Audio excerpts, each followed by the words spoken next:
திருமணம் அப்படிங்கிறது ஒரு அற்புதமான ஒரு பந்தம், ஒரு அற்புதமான ஒரு உறவு. அதே சமயம் அந்த திருமணம் அப்படிங்கிறது இருவருடைய தனிப்பட்ட விஷயம். அதில் இருக்கக்கூடிய நல்லது கெட்டது, அதில் நம்ம எப்படி வாழ்கிறோம் எப்படி வாழல, நமக்குள்ளே எந்த மாதிரியான புரிதல் இருக்குது அப்படிங்கிறது எல்லாமே அவர்களுடைய தனிப்பட்ட விஷயம். சில திருமணங்கள் ரொம்ப சந்தோஷத்தை கொடுக்குது, சில திருமணங்கள் அந்த சந்தோஷத்தை கொடுக்காம பெருமளவில் ஏமாற்றத்தை கொடுத்துருது. இந்த மாதிரி திருமணங்கள் சந்தோஷத்தை கொடுக்காம ஏமாற்றத்தை கொடுக்கறதுல மிக முக்கியமான விஷயம் என்னன்னு சொல்லி கேட்டிங்க அப்படின்னா, உணர்ச்சி ரீதியான வேலைகள் அப்படி சொல்லலாம்.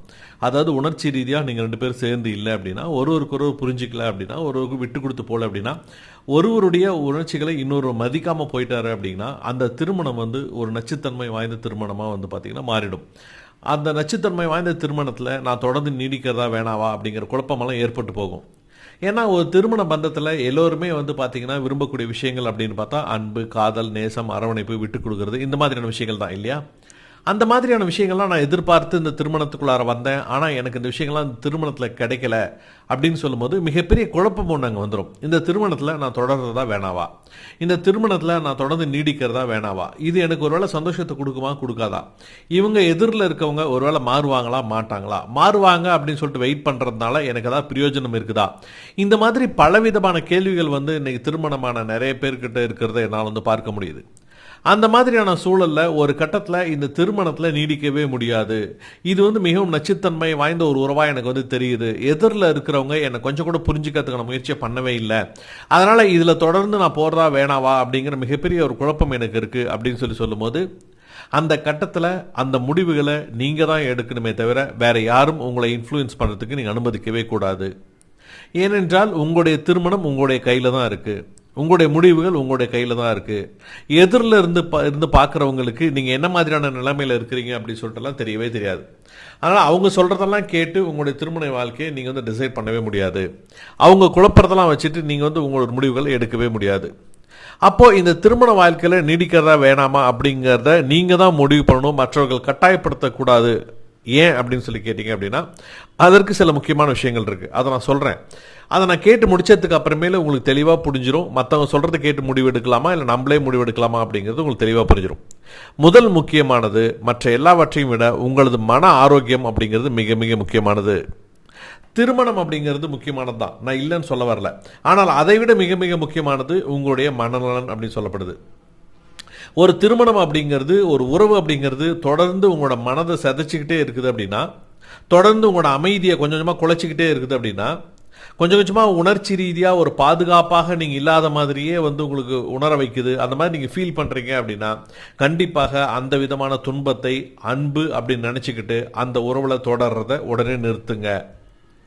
ஏன்னா மன ஆரோக்கியம் முக்கியம் அப்படின்னு நினைக்காத ஒரு உறவு கூட நீங்கள் இருக்கிறீங்க அப்படின்னா, நீங்கள் அழுகுறதை பற்றியோ, நீங்கள் கஷ்டப்படுறதை பற்றியோ, நீங்கள் துன்பப்படுறதை பற்றியோ அவங்க கவலைப்படவே மாட்டாங்க. அந்த மாதிரி கவலைப்படாத ஒருத்தங்க கூட ஒரு சரியான வாழ்க்கையை எப்படி கட்டமைக்க முடியும்னு சொல்லுங்கள் பார்க்கலாம். அப்போது உங்களுடைய மன ஆரோக்கியம் மிக மிக முக்கியமானது. அதற்கு கொஞ்சம் கூட முக்கியத்துவம் இல்லாத ஒரு இடத்துல நீங்கள் தொடர்வது அப்படிங்கிறது உங்களுக்கு மிகப்பெரிய விளைவுகளையோ துன்பத்தையோ தான் ஏற்படுத்தும் அப்படிங்கிறத நல்லா புரிஞ்சுக்குவாங்க. இரண்டாவது, ஒரு நச்சுத்தன்மை வாய்ந்த ஒரு திருமணத்தில் நீங்கள் இருக்கிறீங்க அப்படின்னா, அது உங்களுடைய அடையாளத்தை முழுவதுமாக அழித்துவிடும். நீங்கள் யார், நீங்கள் என்னவா இருந்தீங்க, என்னவாலும் ஆகணும்னு நினச்சிங்க, உங்களுடைய தனிப்பட்ட கனவுகள் என்ன, உங்கள் தனிப்பட்ட திறமைகள் என்ன, உங்கள் தனிப்பட்ட ஆசைகள் என்ன, இது எல்லாத்தையுமே ஒரு நச்சுத்தன்மை வாய்ந்த ஒரு திருமணம் அழிச்சிரும். ஏன்னா ரொம்ப நாள் பார்த்தீங்க அப்படின்னா, ஒரு நச்சுத்தன்மை வாய்ந்த ஒரு திருமணத்தில் நீங்கள் ரொம்ப நாள் இருந்திருக்கு அப்படின்னா, கொஞ்சம் கொஞ்சமாக நீங்கள் யார் அப்படிங்கிறது நீங்களே மறந்துடுவீங்க. உங்களுடைய கனவுகள் என்ன அப்படிங்கிறத நீங்கள் மறந்துடுவீங்க. உங்களுடைய இலக்குகள் என்ன அப்படிங்கிறத நீங்கள் மறந்துடுவீங்க.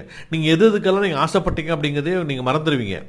ஏன்னா தினசரி சண்டை போடுறதுக்கே உங்களுக்கு டைம் சரியாக போயிடுது. அந்த சண்டையை சமாதானப்படுத்துறதுக்கே உங்களுக்கு டைம் சரியாக போயிடுது.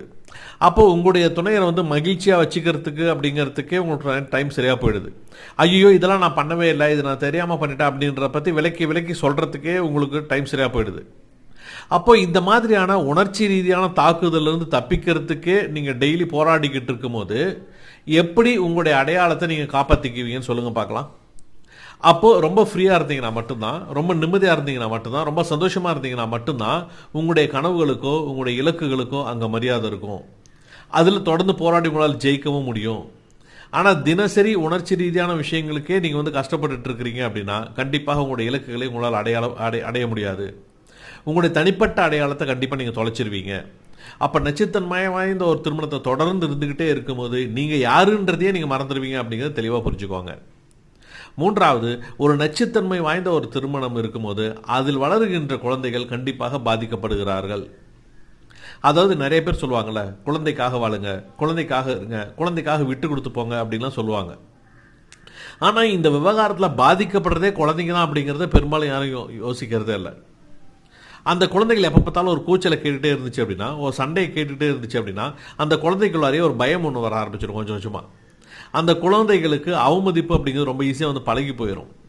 அப்போ ஒரு விஷயத்தை எப்படி கையாளுறது அப்படிங்கிற திறமையெல்லாம் அந்த குழந்தைங்கள்ட்ட கொஞ்சமாக காணாமல் போயிடும். அப்போ உணர்ச்சி ரீதியாக 2 பேர் சண்டை போடுறத பார்த்துக்கிட்டே இருக்கிற வீட்டில் வளரக்கூடிய குழந்தைகள் வந்து பார்த்தீங்க அப்படின்னா மிக மிக ஒரு அடிமைத்தனமான ஒரு மைண்ட் செட்லாம் வளர்கிறாங்க அப்படின்னு சொல்கிறாங்க. ரொம்ப சக்ஸஸ்ஃபுல்லாக இருக்கக்கூடிய ஒரு வெற்றிக்கான மனப்பான்மையோட எதிர்த்து போராடக்கூடிய ஒரு மன வலிமை அந்த குழந்தைகள்கிட்ட இல்லாமல் போகுது அப்படின்னு சொல்கிறாங்க. ஒரு பயத்தோடைய பதட்டத்தோடைய அந்த குழந்தைகள் சின்ன வயசுலேருந்து வளர்கிறதுனால அதே மாதிரியான ஒரு மனப்போராட்டத்தில் தான் அந்த குழந்தைகள் வளர ஆரம்பிக்கிறாங்க. அது அவர்களுடைய எதிர்காலத்தை பெரும்பாலும் பாதிச்சிருது அப்படிங்கிறது நல்லா புரிஞ்சுக்கோங்க. அப்போ ஒரு நச்சுத்தன்மை வாய்ந்த ஒரு திருமணம் உங்களுக்கு அமைஞ்சு போச்சு, ஒரு இணையர் உங்களுக்கு அமைஞ்சிட்டாங்க அப்படின்னா, குழந்தைகளுக்காக அதில் நீங்கள் இருக்கணும்னு சொல்லிட்டு முடிவு பண்ணீங்க அப்படின்னா அது குழந்தைகளே பாதிக்கிறது அப்படிங்கிற அடிப்படை விஷயத்தை புரிஞ்சுக்கிட்டு உங்களுடைய வாழ்க்கையை நீங்கள் பார்க்க ஆரம்பிங்க. மிக மிக முக்கியமான அடுத்த 4வது பாயிண்ட் என்ன அப்படின்னா, இங்கே பெரும்பாலான திருமணமானவர்கள் என்ன நினைக்கிறாங்க அப்படின்னா, ஒரு துன்பத்தை தாங்கிக்கிறது மிகப்பெரிய அர்ப்பணிப்பு அப்படின்னு நினச்சிக்கிட்டு இருக்கிறாங்க. தயவு செய்து உங்களுடைய துன்பத்தை நீங்கள் தாங்கி கொண்டிருப்பது அர்ப்பணிப்பு அப்படிங்கிறத நினைக்கிறத நிறுத்துங்க. அது அர்ப்பணிப்பெல்லாம் கிடையவே கிடையாது. நீங்கள் ரொம்ப வழியில் இருந்தாலுமே கூட ஒருத்தவங்களுக்கு விட்டு கொடுத்து போனீங்க அப்படின்னா அவங்க நம்மளை புரிஞ்சுப்பாங்க, நம்மளுடைய அர்ப்பணிப்பை வந்து அவங்க புரிஞ்சுப்பாங்க அப்படின்னு நீங்கள் நினைக்கிறீங்க. கண்டிப்பாக கிடையவே கிடையாது. அவங்க கொஞ்சம் கொஞ்சமாக அவங்களோட சகிப்புத்தன்மையை அவங்களுக்கு சாதகமாக பயன்படுத்திக்கிறதுக்கு பார்ப்பாங்க. அப்போது ஒரு பாதுகாப்பு இல்லாத ஒரு சகிப்புத்தன்மை காதலே கிடையாது அப்படிங்கிறத நல்லா புரிஞ்சுக்கோங்க. காதல் அப்படிங்கிறது உங்களுடைய சகிப்புத்தன்மையை சோதிப்பது கிடையவே கிடையாது. நீங்கள் வந்து ஒரு முயற்சியை பண்ணுறீங்க, ரொம்ப பொறுமையாக நிதானமாக விட்டு கொடுத்து ஒரு முயற்சியை பண்ணுறீங்க, அதற்கான ஒரு அங்கீகாரம் உங்களுக்கு கிடைக்கல அப்படின்னா அந்த இடத்துல நீங்கள் இருக்கிறதுல அர்த்தமே கிடையாது. அந்த இடத்துல நீங்கள் இருக்கிறதுல எந்த விதமான பிரயோஜனமும் கிடையாது. எல்லா துன்பத்தையும் தாங்கிக்கிட்டு எல்லா கஷ்டத்தையும் நம்ம பார்த்துட்டு விட்டு கொடுத்து நம்ம போனோம்னா அவங்க நம்மளை பெருசாக கொண்டாடுவாங்க, நம்மளுடைய அர்ப்பணிப்பெல்லாம் அவங்க பாராட்டுவாங்கன்னு நினச்சிங்கன்னா கண்டிப்பாக அது கிடையவே கிடையாது. தயவுசெய்து துன்பத்தையும் அர்ப்பணிப்பு உணர்வையும் போட்டு குழப்பிக்காதீங்க.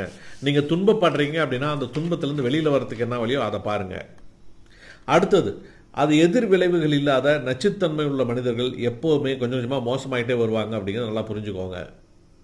யாராவது உங்களை தொடர்ந்து காயப்படுத்திக்கிட்டே இருக்கும்போது உங்களுக்கான எல்லைகள் எதுவுமே இல்லாமல், உங்களுக்கான பவுண்டரிஸ் எதுவுமே இல்லாமல் நீங்கள் பரவாயில்ல அட்ஜஸ்ட் பண்ணிட்டு நீங்கள் போயிட்டே இருந்தீங்க அப்படின்னா உங்களுடைய பொறுமையை அவர்கள் ஒரு அமைதியாக நினைப்பாங்க. அவங்க வந்து பாசிட்டிவாக எடுத்துக்கிறதுக்கு முயற்சி பண்ணுவாங்க. சில நேரங்களில் அவர்களுடைய நடத்தை கொஞ்சம் கூட மாறவே மாறாது. ஏன்னா அவங்க என்ன பண்ணாலும், எவ்வளோ அவமானப்படுத்தினாலும், எவ்வளோ கஷ்டப்படுத்தினாலும் நீங்கள் அங்கேயே தான் இருப்பீங்க அப்படிங்கிற மாதிரி அவங்களுக்கு நீங்கள் காட்டுறதுனால, உங்ககிட்ட இருந்து எந்த விதமான எதிர்வினைகளும் பெருசாக இல்லாததுனால அவங்க அதை சாதகமாக பயன்படுத்திக்கிட்டு அவங்க எப்படி வாழணும்னு நினைக்கிறாங்களோ அந்த வாழ்க்கையை ரொம்ப சூப்பராக வாழ்வாங்க. உங்களுக்கான கனவுகளுக்கு மரியாதை இருக்காது, உங்களுக்கான தனிப்பட்ட ஆசைகளுக்கு மரியாதை இருக்கவே இருக்காது. அதனால் தயவுசெய்து எதிர் விளைவுகள் கண்டிப்பாக இருக்கும் அப்படிங்கிறது எதிரில் இருக்கவங்களுக்கு புரிய வைங்க. அவங்க உங்களை கஷ்டப்படுத்தினாங்க அப்படின்னா அது கஷ்டமாக இருக்குது அப்படிங்கிறத அவங்களுக்கு புரிய வைங்க. அந்த கஷ்டத்தை அவங்க அடைஞ்சாங்கன்னா எப்படி இருக்கும் அப்படிங்கிறத அவங்களுக்கு தெளிவாக புரிய வைங்க. ஓகேங்களா? அடுத்த மிக முக்கியமான பாயிண்ட், இங்கே உட்காந்து அறிவுரை சொல்லிகிட்டு இருக்கிற யாருக்கும் உங்களுடைய வழி என்னன்னு தெரியாது.